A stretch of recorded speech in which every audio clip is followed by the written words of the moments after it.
كم لله عز وجل علينا من نعم ظاهرة وباطنة أسبغها علينا بفضله ومنه وكرمه، وكم لله عز وجل من خير وفضل أفاض به علينا واختص به أمة الإسلام دون غيرها من الأمم.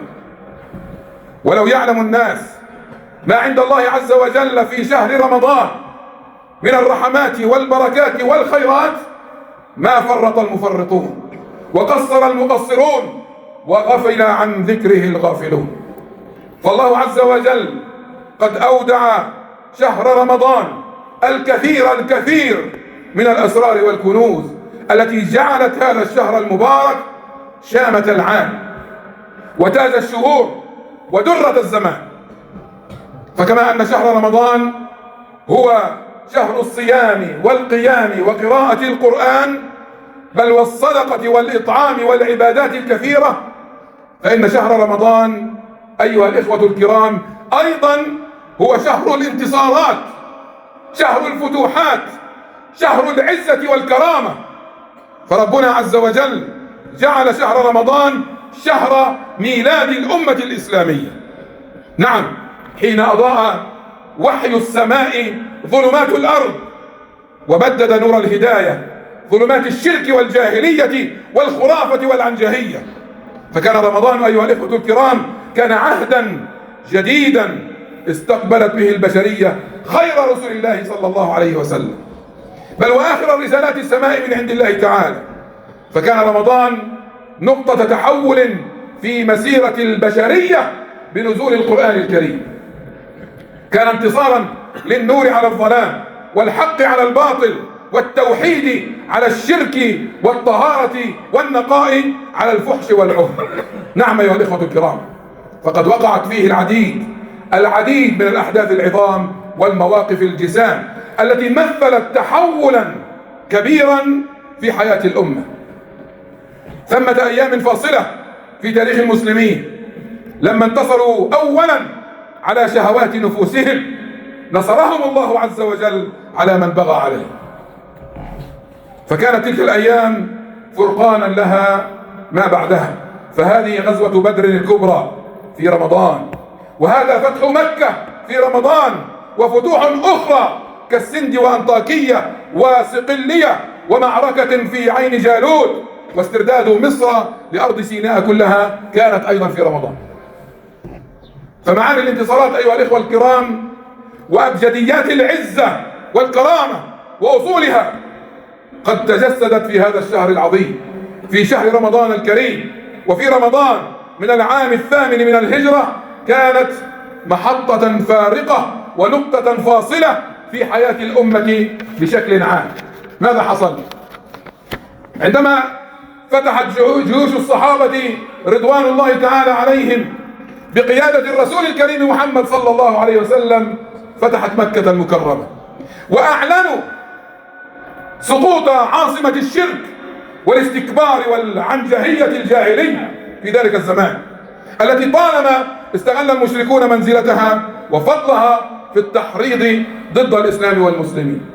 وأعلنوا هنا بهذا الانتصار العظيم تحرير بلد الله الحرام من أدران الشرك والأوثان، لتبدأ بعد ذلك مرحلة جديدة في حياة الأمة اتحدت فيها بلاد الحرمين والأصل والمهجر، وأعلن في ذلك قيام الدولة الإسلامية على حدود جديدة. أيها الإخوة الكرام، هذا شهر إعزاز الإسلام وتمكين الدين ونصر المؤمنين. رمضان شهر الإنقاذ والنصرة والنجدة والعزة والكرامة. فلا يصح ألا يعلم المسلمون هذه المعاني ويظنون مع الأسف الشديد أن رمضان شهر الأعمال الفنية والمسلسلات والدورات الرياضية والخيام الرمضانية. فقد سمعت بالأمس إحدى الخيام في هذا البلد الطيب شغلين أغاني وعلى أعلى مستوى، لأنه زوجنا مش نازف إحنا، وما عندنا شهداء ولا عندنا ناس مشردين وناس عايشة بالخيام. نطرب قاعدين في رمضان على أغاني الله أعلم هي فيها عبارات تبعد الإنسان وفيها من الفسق والفجور ما لا يعلمه إلا الله، وإحنا صايمين وليل رمضان بيهمش في الليل يا شيخ. ففي السنة 13 للهجرة يا إخوة حدث في منتهى الأهمية، إذ استطاع المسلمون في موقعة البويب بقيادة البطل الإسلامي الفذ المثنى بن حارثة، وكان عدد المسلمين في تلك الموقعة 8000 رجل، والفرس كان عددهم بقيادة مهران وهو من أعظم قواد الفرس، كان عددهم 100,000 فارس. يا إخوة، عمرنا إحنا ما انتصرنا لا بعدة ولا بعتان. نحن لا ننتصر إلا بهذا الدين، بهذه العقيدة، بهذا التوجه الرباني. ولو كانت عصابة من الناس. تم اللقاء في الأسبوع الأخير من شهر رمضان في سنة 13 للهجرة، ودارت موقع من أشد مواقع المسلمين في ذلك الزمان، أمر فيها المثنى جنوده أن يفطروا لكي يتقووا على قتال عدوهم، اقتدى بذلك بالرسول صلى الله عليه وسلم في فتح مكة. وثبت المسلمون، ثبتوا ثباتا عجيبا، وأبلى المثنى وبقية الجيش بلاء حسنا، وتنزلت رحمات الله، تنزلت رحمات الله وبركاته على الجيش الصابر المرابط، فانتصر المسلمون ب8,000 مقابل 100,000. انتصروا انتصارا رمضانيا هائلا. رمضان معشر المسلمين شهر نصر، شهر عمل، مش شهر مسلسلات وأكل. فإن المتأمل في أسباب إنزال الله لنصرة عباده يجد أنها من أفضل ما أفاضه الله عز وجل على أوليائه حين انتصروا على نفوسهم أولا، فكانوا مؤهلين لكي يتنزل النصر من الله تعالى عليهم. ولا ينصرن الله من ينصره إن الله لقوي عزيز. ففي رمضان أيها الإخوة الكرام يكون الانتصار على النفوس أقوى من أن يكون وأن ينتصر المسلم على نفسه التي بين جنبتيه وهي أعدى أعدائه. فإبليس عندما عصى ربه لم يكن هناك شيطان يوسوس له، بل هو وسوست له نفسه.